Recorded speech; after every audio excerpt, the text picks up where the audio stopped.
요한복음 14장 1절에서 7절까지 말씀입니다. 신약성경 172페이지 어간에 나와 있습니다.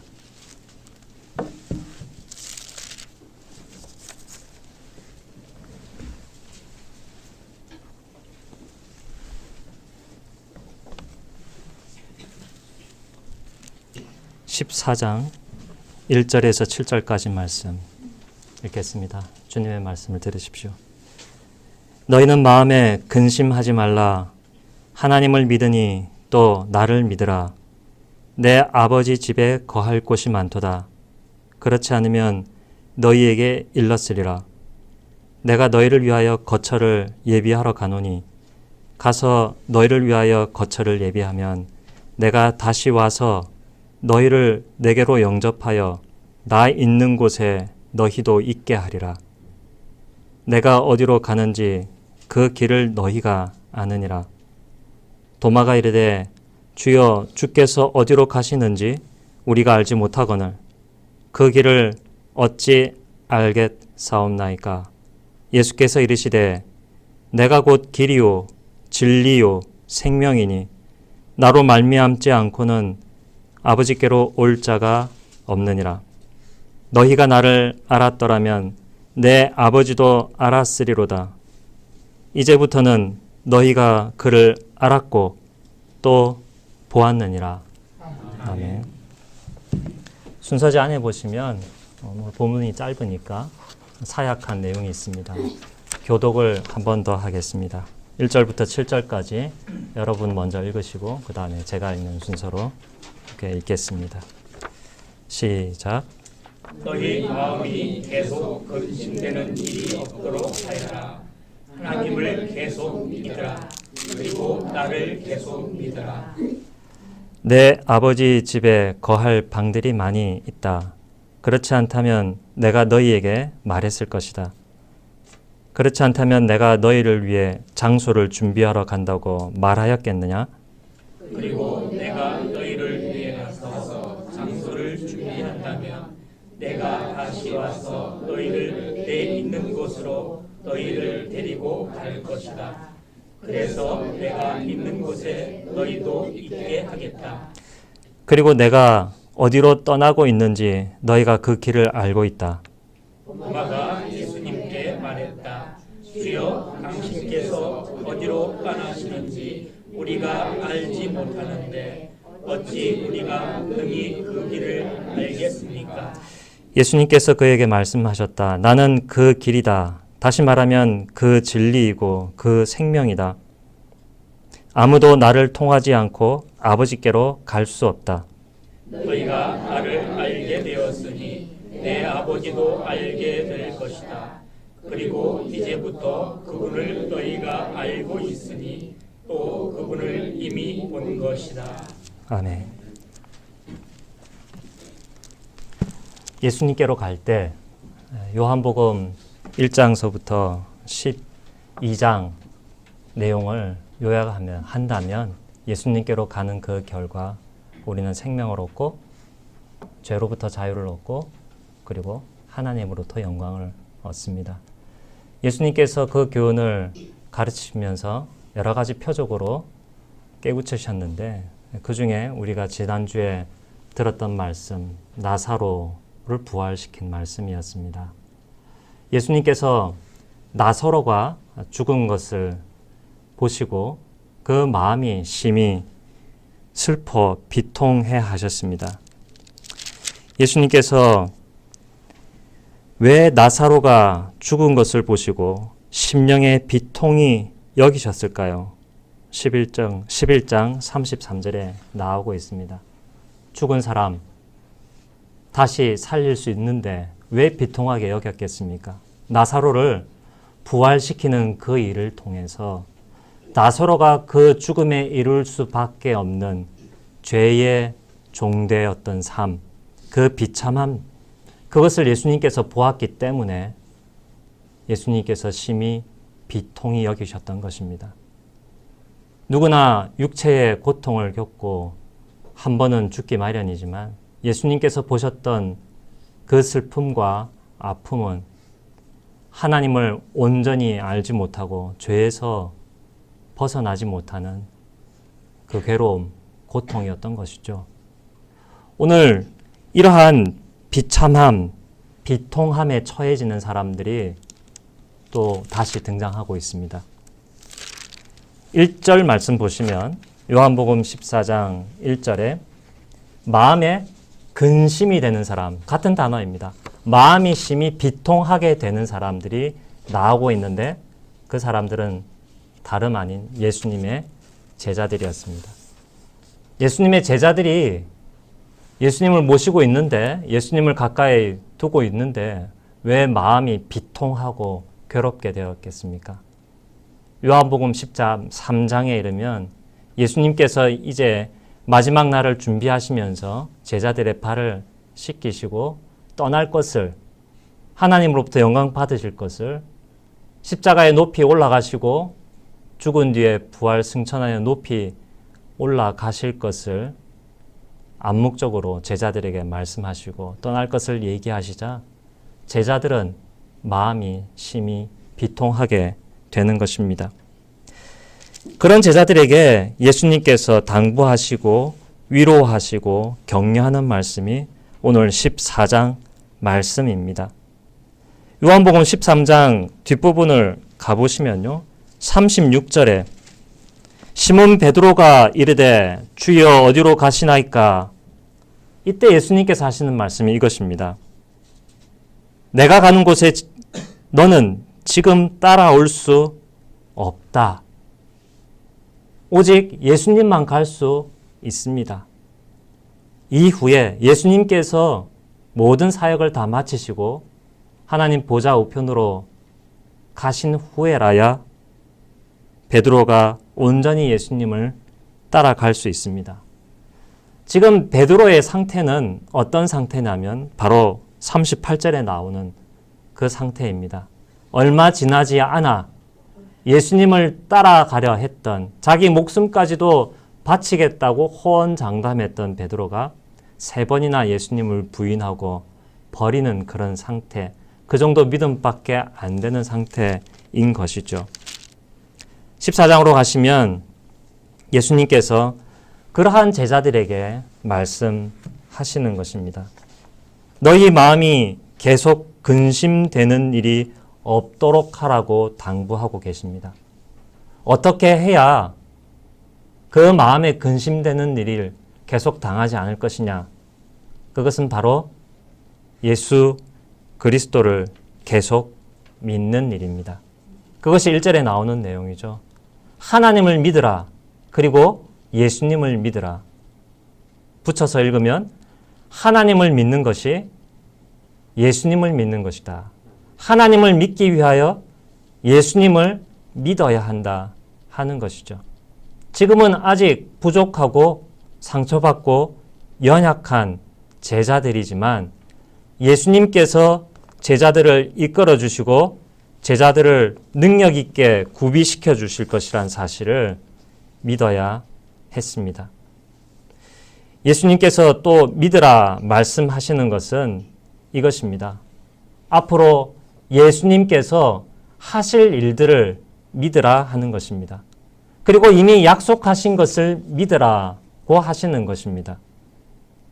16장 33절에 예수님은 이미 말씀하셨습니다. 내가 세상을 이기었노라. 담대하라고 말씀합니다. 제자들은, 우리들은 연약하고 무능한 사람들이지만 그 연약함과 무능함을 극복하고 이기게 만들어 주는 하나님의 은혜를 예수 그리스도께서 받아서 우리에게 부어주시고 무능한 우리들을 능력 있게 하셔서 하나님의 일을 감당할 수 있게 해주신다는 사실을 믿으라고 하는 것입니다. 한 번 믿고 말라 하는 것이 아닙니다. 하나님을 믿으라, 예수님을 믿으라 라는 말은 좀 더 정확하게 계속 하나님을 믿고 계속 예수님을 믿으라 하는 것입니다. 십자가의 그 자리에 곁을 지켰던 사도 요한, 이 십자가의 자리가 예수 그리스도의 패배가 아니라는 사실을 믿어야 했습니다. 무덤 동산지기인 줄 알고 놀랐던 마리아. 그 마리아라고 말씀하시는 분이 동산지기가 아니라 부활하신 예수 그리스도이심을 믿어야 했습니다. 깊은 곳에 가서 물고기를 153마리를 잡은 베드로와 그 제자들, 깊은 곳에 가서 물고기를 잡으라 말씀하신 그분이 바로 예수 그리스도이심을 믿어야 했습니다. 너는 나를 사랑하느냐? 3번이나 연거푸 말씀하시고, 또한 내 양을 먹이라 3번이나 연거푸 말씀하시면서 베드로의 배신과 연약함과 부끄러움을 용서해 주시고 깨끗하게 해주시고 떳떳하게 해주시고 능력 주시는 예수님을 베드로는 믿어야 했습니다. 우리가 가정을 이루거나 또 어떤 직업을 가져서 일을 하거나 혹은 교회를 섬길 때 우리의 죄된 것, 우리의 연약한 것, 우리의 상처받은 것, 그러나 예수 그리스도께서 우리를 치료해 주시고 위로해 주시고 우리에게 기쁨 주시고 능력 주신다는 것을 우리는 계속 믿어야 합니다. 어찌 보면 하나님은 멀리 계신 분 같습니다. 그러나 예수 그리스도는 그 누구보다도 나의 약함과 나의 악함을 잘 아시는 분이기 때문에 나의 그 모든 것을 이해하시고 품으시면서 나를 먹이시고 인도해 주시는 예수님입니다. 그 예수님을 의지할 때 우리는 오랫동안 우리 스스로에 대하여서 환멸을 느끼고 실망하고 낙심했던 부분들에 대해서 극복할 수 있습니다. 예수를 믿기만 하면 부자가 되고 모두가 다 성공한다는 그런 믿음이 아니고요. 내가 예수님을 믿어서 하나님의 자녀가 되었고 하나님의 은혜를 받고 죄에서부터 자유하고 하나님의 뜻을 따라 살아가는 일에 기쁨과 보람을 누리고 싶은데 그렇게 하지 못하게 만드는 나의 죄된 마음, 오랜 고치지 못하는 습관, 어려운 환경임에도 불구하고 주의 뜻을 행하고 싶어하나 잘 행치 못하는 주변에 나를 그렇게 만드는 여건들, 그러한 것들이 있음에도 불구하고 하나님을 기뻐하고 하나님과 함께 동행하며 하나님의 능력과 은혜를 얻어가는 일에 주 예수 그리스도께서 우리와 함께 하실 것이라는 믿음을 우리는 가져야 합니다. 그리할 때라야 우리는 하나님께서 예수 그리스도에게 부으셨던 높이신 그 영광처럼 우리도 그러한 영광을 이 낮은 자리, 외롭고 슬프고 실패를 많이 거듭한 우리의 자리에서 하나님의 은혜와 능력을 입을 수 있습니다. 따라서 하나님에 대한 믿음은 어렵지 않습니다.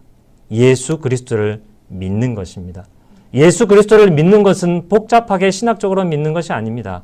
나의 낮은 삶의 자리를 외면하지 아니하시고 결코 방치시키지 아니하시고 이 자리를 하나님의 집이 될 수 있도록 하나님과 내가 함께 동거하는 거주하는 공간이 되게 만들어주시는 그 은혜와 능력을 체험하는 것, 믿고 간구하고 받는 것이 예수 그리스도를 믿는 것입니다. 나의 아버지이신 하나님, 나의 구주이신 예수 그리스도가 지극히 관심을 가지고 모든 것을 바쳐서 세우려고 했던 것은 우리가 하나님의 자녀답게 하나님의 영광을 누리고 하나님의 기쁨을 누리면서 하나님 맡기시는 일을 해나가는 것입니다.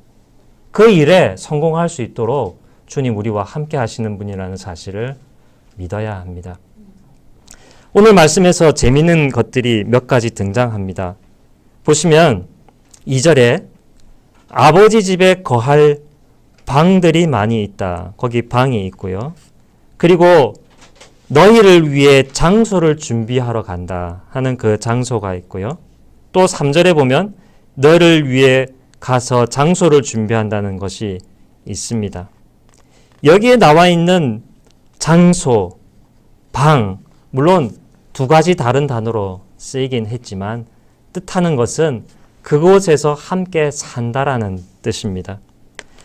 요한복음 14장 10절 말씀 보시면 내가 아버지 안에 거하고, 그리고 17절 그는 너희와 함께 거하고 너희 속에 계신다. 그리고 14장 23절 3절과 똑같은 방, 거처를 하나님이 우리와 함께 한다. 이런 비슷한 말이 반복이 되고 있습니다. 우리가 예수 그리스도를 믿어야 하는데 무엇을 믿어야 할 것이냐?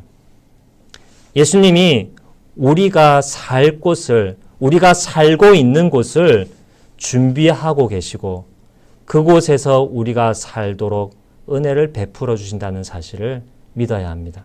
여러분들 살고 계시는 곳은 일단 집이죠. 그리고 어떻게 보면 집보다 더 많은 일을 하고 있는 학교이거나 혹은 직장일 것입니다.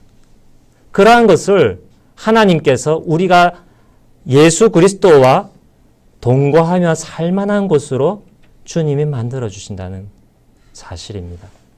23절 보시면 3절에서는 지금 2절과 3절에서는 예수님이 지금 당장 제자들을 위하여 그들과 함께하는 곳을 떠난다고 말씀하고 있는데, 그런데 23절을 보시면 지금 누가 이 제자들과 그리고 우리와 함께 같이 살도록 그 거처를 우리와 함께 하실 것이라고 얘기하고 있습니까? 바로 아버지 하나님이십니다. 예수 그리스도를 포함하여 하나님께서 그 거처를, 거주할 만한 공간을 우리와 함께 하시겠다라고 말씀하고 있습니다. 역사적으로 보면 예수님께서 너희가 거주할 만한 살만한 방을 준비하러 내가 아버지 집으로 간다는 것은 십자가에 못 박히시고 우리의 죄를 모두 감당하신 뒤에 그리고 부활하시고 승천하셔서 하나님 나라로 가신다는 뜻입니다. 그게 1차적인 역사적인 의미입니다. 그렇기 때문에 육체적으로 예수님은 제자들과 함께 계시지 아니하고 우리와도 함께 계시지 아니합니다. 여기서 상징적인 것처럼 말하고 있는 아버지의 집은 1차적으로는 다름 아닌 우리 모두가 죽은 뒤에 우리 영혼이 가서 살 바로 낙원, 하늘나라입니다. 예수님께서 그리로 가서 우리가 살 낙원을 준비하고 있습니다. 두 번째로 예수님께서 준비하시는 우리가 거할 방, 거처할 곳은 어디입니까? 그것은 종말에 이루어질 완성된 천국을 말씀합니다. 예수님께서 이 세상 역사를 주관하시다가 영원한 천국을 완성하시고 그곳에서 우리가 거주할 수 있도록 그 천국을 준비하고 계십니다. 그러나 세 번째의 의미, 어떻게 하나님이 예수 그리스도와 우리와 함께 주거를 공유하시느냐, 어떻게 예수 그리스도께서 지금 육체적으로 물리적으로 우리와 떨어져 하늘에 계시고 또 시간적으로 언제 올지 모를 종말에 완성될 천국에서 예수님께서 그 나라를 완성하고 우리와 함께 하실 것인데, 미래의 일과 현재의 공간적으로 떨어져 있는 예수 그리스도의 거처가 지금 우리가 살고 있는 거처와 어떻게 연결이 되겠습니까?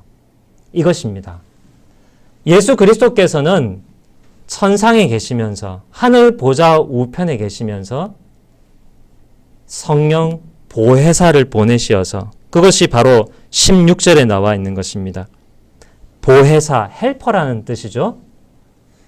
우리를 도우시는 성령님을 보내어서 우리로 하여금 이 땅에서 살아가고 있는 삶이 천국, 하늘에서 이루어지고 있는 삶과 같이 변화되게 만들어 주십니다. 이 땅에서의 삶을 추구하는 공간을 천국처럼 만들어가는 사람이라야 죽어서 그 영혼이 하늘나라에 가서 거주할 수 있는 것입니다. 우리가 예수 그리스도를 믿고 마음으로만 믿고 생활하는 것과 연관시키지 않을 때 어떤 일이 벌어지겠습니까? 과연 내가 예수 그리스도를 믿는 것이 맞냐라고 하는 근본적인 질문을 우리 스스로 할 수밖에 없고 그 질문 앞에서 우리의 믿음이 흔들릴 수밖에 없는 것입니다. 믿음은 하나님께서 예수 그리스도를 통하여 우리에게 주시는 선물이지만 우리가 만들어낼 수 있는 것은 아니지만 그러나 우리가 이 땅에서 내가 오늘 말하는 것이 내가 공부하는 것이 내가 직장을 선택하는 것이 내가 선택한 직장에서 괴로움을 받지만 어렵지만 힘들게 견디어내는 것이 내가 어떤 학교에 가고 싶어서 학교를 선택하는 것이 내가 학교를 선택하여 갔는데 그것이 나의 적성에 맞지 않아서 고민 갈등하는 것이 내가 누구를 만나려고 고민하고 갈등하다가 만나서 가정을 이루었는데 그 이룬 가정이 꿈과 같은 보금자리가 아니라 그 어떤 곳보다 괴로운 자리가 되었을 때 그곳에서 어떻게 살아야 될지 이러한 것들이 예수 그리스도를 믿는 것과 연관되어서 나를 이 자리로 이끄신 하나님의 뜻이 무엇이며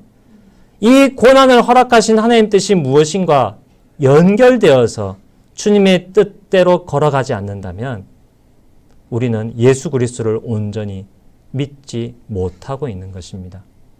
과연 그 자리에서 나는 이 부분에 있어서 예수 그리스도를 믿고 있는지 심각하게 질문을 하고 주님께 뜻을 구하고 순종하는 걸음을 걸어갈 때 뒤돌아서서 확신하게 됩니다. 맞구나. 나는 그리스도의 사람이구나. 나를 이렇게 인도하신 하나님의 뜻이 있었구나. 그런 경험들이 하나둘 쌓이면 어떻게 될까요? 어떤 일이 닥쳐도 어떤 갑작스러운 일이 생겨도 심지어 내 자신에 대해서 실망하고 절망할지라도 심지어는 내가 출석하고 내 몸과 같이 여기는 교회에서 내가 실망을 당할지라도 사랑한 사람으로부터 배신을 당할지라도 나는 주님의 자녀이고 구원받은 백성이구나. 때로는 우리가 죄를 지어서 하나님께서 나를 죄에서 건져내시려고 연단시키는 것도 있지만 날 때부터 소경된 자에 하나님께서 그렇게 하셨듯이 나를 향한 하나님의 뜻이 있어서 하나님의 영광을 나에게 입히시려고 나에게 이 역경을 허락하신 것이구나. 이것을 깨달을 때 나는 틀림없는 하나님의 자녀요 축복받은 하나님의 백성이라는 사실 분명하게 체험하고 인내하고 영광의 자리에까지 다다르게 될 것입니다. 그렇게 살아갈 수 있도록 예수 그리스도께서 어떻게 하셔요? 저 천상 하늘에서 성령님을 통하여서 우리를 위로하시고 우리를 용서하시고 우리를 인도하시는 것입니다. 그리고 그것이 하나하나 쌓여서 장래에 완성될 천국에 우리가 들어가게 될 때 이것을 가지고 우리가 하나님께 예수 그리스도께 말씀드리면서 그때에 부으신 하나님의 은혜가 어떠하였으며 그때 주님 주신 믿음으로 내가 순종의 걸음을 걸어갔던 일 하나님 아시죠? 보셨죠? 내가 살아생전 다 누리지 못하였지만 하나님께서 약속하신 대로 10배, 30배, 60배, 100배의 축복을 저에게 주십시오. 그리고 그 복을 받아서 하나님을 기뻐 찬양하고 감사하는 일들 여러분 상상해 보십시오. 여러분들이 지금까지 살아오시면서 결코 잊지 못하는 행복했던 순간들, 영광스러웠던 기쁨의 순간들, 그것 때문에 여러 사람들에게 기뻐하고 감사했던 일들 생각해 보십시오. 그건 아무것도 아니라는 것입니다. 주님께서 만드신 영원한 천국에 가서 우리가 하나님께 감사할 일들을 그 거리를 상 받을 거를 지금 이 땅에서 우리가 할 수 있도록 예수 그리스도께서 지금 우리의 거주하는 이 터를 변화시키고 만들어가고 계십니다. 이러한 우리의 거주터가 우리가 살고 있는 영역들이 그렇게 주의 뜻대로 영광스럽게 변화될 때 우리가 갈 천상, 그 하늘나라도 만들어지고 있는 것이고 이후에 영원히 만들어질 천국도 준비되고 있는 것입니다. 예수님께서 이런 말씀을 하십니다. 그러한 오늘의 거주와 영원한 거주의 터를 복되게 만들어주시는 그 예수님이 어떤 분이시냐? 6절입니다. 나는 그 길이다. 우리가 흔히 이렇게 읽죠. 길이요, 진리요, 생명이다. 이렇게 읽는데요. 이것을 본문의 맥락에 따라서 깊이 있게 읽어보면 이런 것입니다. 나는 길과 생명을 얻게 해주는, 진리와 생명을 얻게 해주는 통로이다. 이렇게 읽을 수도 있고요. 나는 길인데, 다시 말하자면 진리이고 생명이다. 이렇게도 읽을 수 있는 것입니다. 제가 빨간색으로 적었습니다. 그 길은 오직 한 길 이런 뜻입니다. 그 진리, 오직 한 진리를 말합니다. 그 생명, 오직 한 생명 말합니다. 여러 갈래의 길이 있는데 오직 한 가지의 길이 무엇이냐? 그것은 온전한 모든 진리를 뜻할 수도 있고 딱 하나의 진리를 뜻할 수도 있습니다. 예수 그리스도께서 교회를 일컬어 말씀하시기를 에베소서에서 만물을 충만케 하시는 이의 충만이라고 하였습니다. 이 세상을 꽉 채우는 분이 바로 예수 그리스도이시고 이 세상의 모든 것들을 만드신 분이 예수 그리스도이십니다. 예수 그리스도가 모든 진리입니다. 그런데 그 중에서도 오직 한 진리 뜻하는 것은 무엇이냐면 하나님 나라를 누릴 수 있게 만들어주시는 오직 하나의 진리 이런 뜻이 됩니다. 마찬가지로 뒤에 나오는 생명이 이것입니다. 이 세상에서 사람들이 생명을 누리고 살아가지만 참된 생명을 누리게 하는 오직 한 생명. 누구로부터 얻느냐? 바로 예수 그리스도로부터 얻는다는 것입니다. 많은 사람들이 아니야. 살아가는 길이 민주주의 방식이 있고 자본주의 방식이 있고 공부하는 방식이 있고 여러 가지 경험을 쌓는 방식이 있고 이런 신이 있고 저런 신이 있고 절대로 오직 한 길은 없어. 이렇게 말합니다. 이 말에 논리적인 허점이 있습니다. 그 절대로를 자기가 정한다는 것입니다. 절대 진리가 있고 절대 길이 있다라는 말하고 똑같은 등가적으로 비교해보면 절대로 그런 길은 없다라고 내세우는 그 절대하고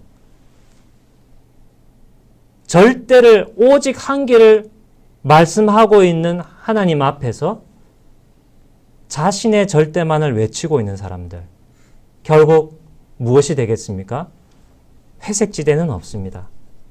두 가지 중에 하나입니다. 흑이든 백이든 예수님이 말씀하신 것이 참 진리여서 정말 그 생명밖에 없고 정말 그 길밖에 없고 그 진리밖에 없고가 아니면 거짓말인 것이죠. 그것을 예수님 앞에서 반대로 말하고 있는 사람을 놓고 봤을 때는 예수님만이 진리였든지 아니면 이 사람이 진리였든지 두 가지 중 하나입니다. 그렇죠?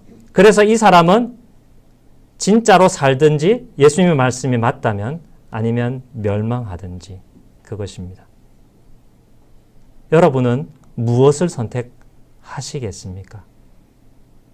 여러분이 이 중에 혹시라도 오직 예수만이 아니다라고 얘기했을 때 여러분이 오직 그것이 아니라고 말할 수 있는 근거, 증거, 확신, 능력은 무엇입니까?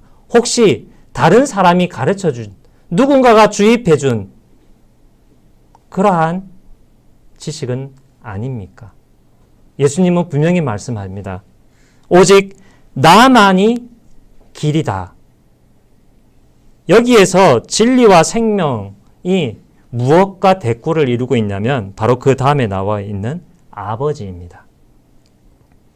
우리는 철학적으로, 과학적으로 그냥 우리가 생각해서 진리를 그리고 생명을 지식적으로 혹은 관념적으로 생각하는 것이 아닙니다. 예수님께서 말씀하시는 진리와 생명은 분명한 근원이 있고 분명한 능력이 있습니다. 그것이 무엇이냐면 바로 하나님입니다.